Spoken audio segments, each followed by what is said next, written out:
ಆದರೆ ಇದಾಗಕ್ಕೆ ಮುಂಚೆ ನೀವು ಫಸ್ಟ್ ಬಂದಾಗ ನಿಮ್ಗೆ ಸ್ವಲ್ಪ ಬೇಜಾರಾಗಿರ್ಬೇಕು ನಾನು ಮಾತಾಡಿರೋದು. ಏನು ಹೇಳಿದ್ದೆ ಅಂತ? ಹೌದು ಸರ್, ಹೇಳಿದ್ರಿ ನೀವು. ನೋಡಪ್ಪ, ನಾವು ಏನೋ ಒಂದು ಹೆಸರು ಮಾಡಿದ್ದೀರಿ, ಆ ಹೆಸರು ಇದು ಮಾಡಬೇಕು ಅನ್ನೋ ಥರ ಇದ್ದರೆ ನೀವು ಬನ್ನಿರಿ. ನಮ್ಮ ಹತ್ರ 2 ತಿಂಗಳು ಬೇಕು ನಿಮ್ಮ ಗಿಡ ಸರಿಯಬೇಕು ಅಂತಂದರೆ ಅಷ್ಟರೊಳಗಡೆ ನಿಮ್ಮ ಗಿಡ ರೆಡಿ ಮಾಡಿಕೊಡ್ತೀರಿ. ಇಲ್ಲ ಅಂತಂದರೆ ನೀವು ಇಷ್ಟ ಇಲ್ಲ ಅಂತಂದರೆ ನೀವು ಬರೇಬೇಡ್ರಿ ಅಂತ ಹಿಂಗೆ. ಬರೇಬೇಡ್ರಿ, ನಮಗೊಂದು ಹೆಸರಿದೆ ಅಂತ ಅಂದ್ಬಿಟ್ಟು ಹೇಳಿದ್ರಿ. ನಾನು ಅದೇ ಥರ ಕಂಟಿನ್ಯೂ ಮಾಡಿದೆ, ಅದೇ ಥರ ಗಿಡ ಚೆನ್ನಾಗಿ ಬಂತು ಸರ್.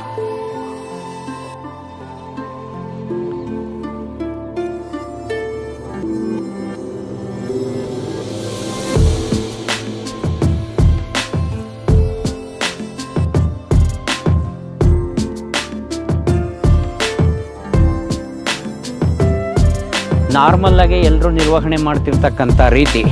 ಸೊ ಪೋಷಕಾಂಶ ನಿರ್ವಹಣೆ ಹೆಚ್ಚು ಮಾಡಿಕೊಂಡು ಔಷಧಿ ಹೊಡೆಯೋದನ್ನು ಕಡಿಮೆ ಮಾಡ್ಕೊಂಡಿರ್ತಕ್ಕಂಥ ಪ್ಲಾಟ್ ಇದು.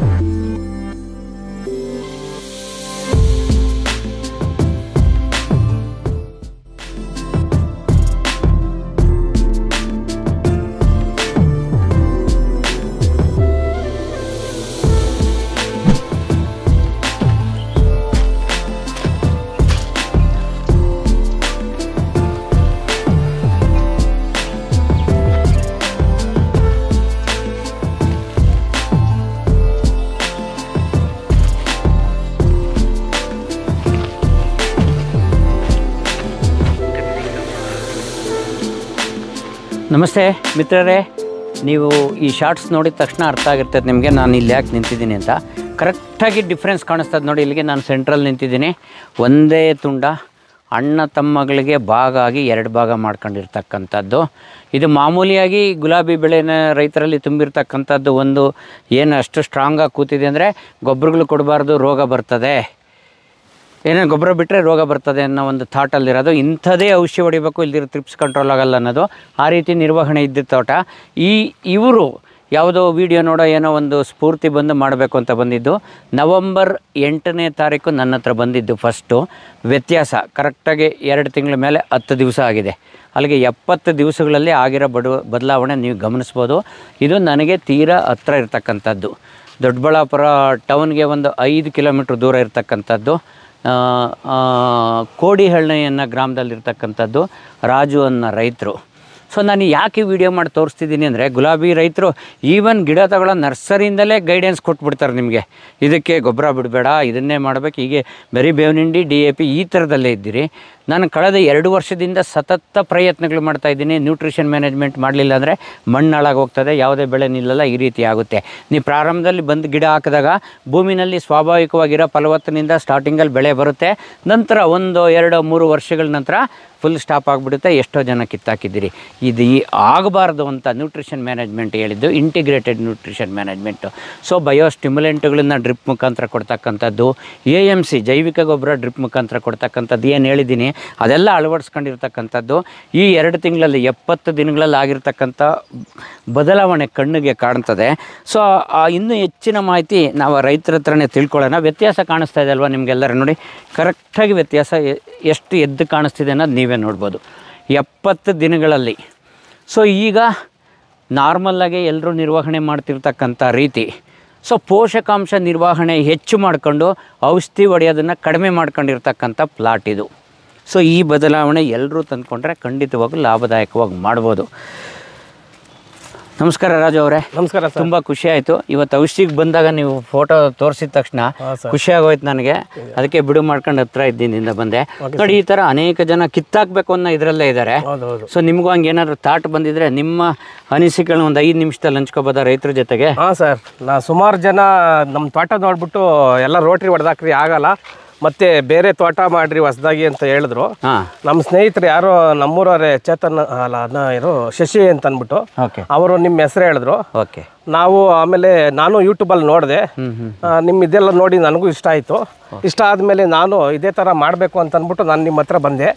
ನೀವು ಆ ಗಿಡಗಳೆಲ್ಲ ನೋಡ್ಬಿಟ್ಟು ನೀವು ಇದ್ರ ಏನೇನೋ ಅಂದರೆ ಕಾಯಿಲೆಗಳು ಜಾಸ್ತಿ ಬಂದಿದೆ, ಇದನ್ನ ರೆಡಿ ಮಾಡಬೇಕು ಅಂತಂದರೆ ನಿಮ್ಗೆ ಕನಿಷ್ಠ 2 ತಿಂಗಳು ಬೇಕು ಅಂತ ಹೇಳಿದ್ರಿ.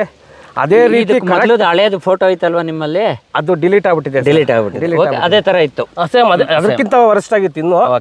ಅದು ಫುಲ್ ಕೆಂಚಿಗಿತ್ತು ಸಿಕ್ಕಾಪಟ್ಟೆ. Okay okay. ಎಲ್ಲ ಒಂಥರ ಆಗ್ಬಿಟ್ಟಿತ್ತು, ಎಲ್ಲ ಹಣ್ಣೆಲ್ಲೇ ಬಿದ್ದು ಒಂಥರ ಆಗ್ಬಿಟ್ಟಿತ್ತು.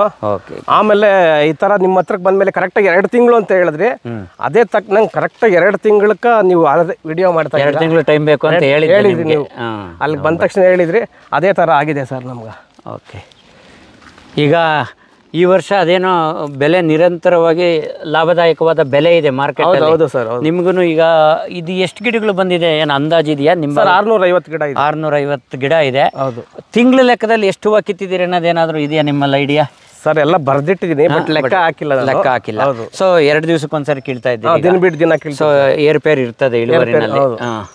ಕಳೆದ ಹಬ್ಬದ ಟೈಮಲ್ಲೆಲ್ಲ ಎಷ್ಟು ಹೂವು ಜಾಸ್ತಿ ಅಂದರೆ ಎಷ್ಟು ಹೂವು ಬಂದಿತ್ತು ಕಳೆದ 15 ದಿನಗಳಲ್ಲಿ? ನೀವು 48 kg 48 kg ರೀಚ್ ಆಗಿದೆ 650 ಗಿಡಗಳಿಗೆ. ಈ ಸಲ ಇನ್ನೂ ಅಂದ್ರೆ ಜಾಸ್ತಿ ಬಂದಿದೆ, ಚಿಗುರು ಎಲ್ಲ ಜಾಸ್ತಿ ಬಂದು ಮಗ್ಗೆಲ್ಲ ಜಾಸ್ತಿ ಮಗ್ಗಳೆಲ್ಲ ಇನ್ನೂ ತುಂಬಾ ಇದೆಯಲ್ಲ. ಇನ್ಮೇಲೆ ಇನ್ನೂ ಜಾಸ್ತಿ ಆಗ್ತದೆ. ಅವಾಗ ಇನ್ನೂ ತುಂಬಾ ಚಿಕ್ಕದಾಗಿ ಗಿಡ ಇತ್ತು, ಅವಾಗ ಅಷ್ಟೊಂದು ಹೂವು ಇರಿಲ್ಲ. ಇನ್ಮೇಲೆ ಇನ್ನೂ ಜಾಸ್ತಿ ಆಗುತ್ತೆ, ಈ ವಾರ ಕಳೆದ ಮೇಲೆ ಇನ್ನೂ ಜಾಸ್ತಿ ಆಗುತ್ತೆ ಅನ್ನೋ ನನ್ನ ಅನಿಸಿಕೆ. ಸೊ ಇದು ಗಿಡ ಕಿತ್ತಾಕ್ಬೇಕು, ರೋಟ್ರ್ ಹಾಕ್ಬೇಕು ಅನ್ನೋ ಸ್ಥಿತಿಲಿ ಇದ್ದಿದ್ದು. ಹೌದು ಸರ್. ಇದು ನೋಡಿ ಎಷ್ಟು ಮಗ್ಗುಗಳಿದೆ, ನೀವು ಎಣಿಸ್ತಾ ಹೋದ್ರೆ ಎಣ್ಸಕ್ಕೆ ಆಗಲ್ಲ, ಅಷ್ಟು ಮಗ್ಗುಗಳಿದೆ ಇದರಲ್ಲಿ. ಚೆನ್ನಾಗಿ ಬಂದಿದೆ. ಸೊ ಈಗ ನಾವು ಗುಲಾಬಿ ಬೇಸಾಯನ ಮುಂದುವರಿಸ್ಬೋದು ಅಂತ ನಿಮ್ಗೆ ಅನ್ನಿಸ್ತಾ ಇದೆ? ಹೌದು ಸರ್, ಖಂಡಿತ. ಅಂತ ಕಷ್ಟ ಏನಿಲ್ಲ. ಔಷಧಿಗಳು ಆ್ಯಕ್ಚುಲಿ ನಿಮ್ಮ ಹತ್ರ ಹಳೆ ಸ್ವಲ್ಪ ಯಾವ ಇದ್ವು ಅದೆಲ್ಲ ಬಳಸ್ಕೊಂಡ್ವಿ ನಾವು, ಇದನ್ನು ಮಾಡಿ ಅದನ್ನು ಮಾಡಿ ಅಂತ ಹೇಳ್ಬಿಟ್ಟು. ಸೊ ಕಡಿಮೆ ಔಷಧಿ ಸಿಂಪರಣೆ ಮಾಡಿರೋದು, ವಾರಕ್ಕೊಂದು ಸ್ಪ್ರೇ ಅಷ್ಟೇ ಸರ್. ಮ್ಯಾಕ್ಸಿಮಮ್ ಅಂದ್ರೆ ಒಂದು ರೋಗದ್ದು, ಒಂದು ತ್ರಿಪ್ಸ್ ಮೈಕ್ರೋ ನ್ಯೂಟ್ರಿಯೆಂಟ್ಸ್ ಬೇರೆ ಅದೇ ಮೂರೇ. ಆಮೇಲೆ ನೀವು ಕೊಟ್ಟಿರೋ ಇದು ಡ್ರಿಪ್ಪಲ್ಲಿ ಕೊಡ್ತಕ್ಕಂಥದ್ದು ವರ್ಮಿ ಹ್ಯೂಮ್ ಆಗಿರ್ಬೋದು, ಗೋಲ್ಡನ್ ಡ್ರಾಪ್ ಆಗಿರ್ಬೋದು, ಅದೆಲ್ಲ ಕೊಟ್ಟಿರೋದ್ರಿಂದ ಇಷ್ಟು ಬದಲಾವಣೆ ಕಾಣೋದಕ್ಕೆ ಸಾಧ್ಯ ಆಗಿದೆ. ಹೌದು ಸರ್. ಸೊ ನೀವು ರೈತರಿಗೆ ಏನಾದರೂ ಕಿವಿ ಮಾತು ಹೇಳ್ಬೋದಾ? ಗುಲಾಬಿ ಬೇಸಾಯನೇ ಬೇಡ ಅನ್ನೋರು ಸುಮಾರು ಜನ ಇಲ್ಲ ಸರ್.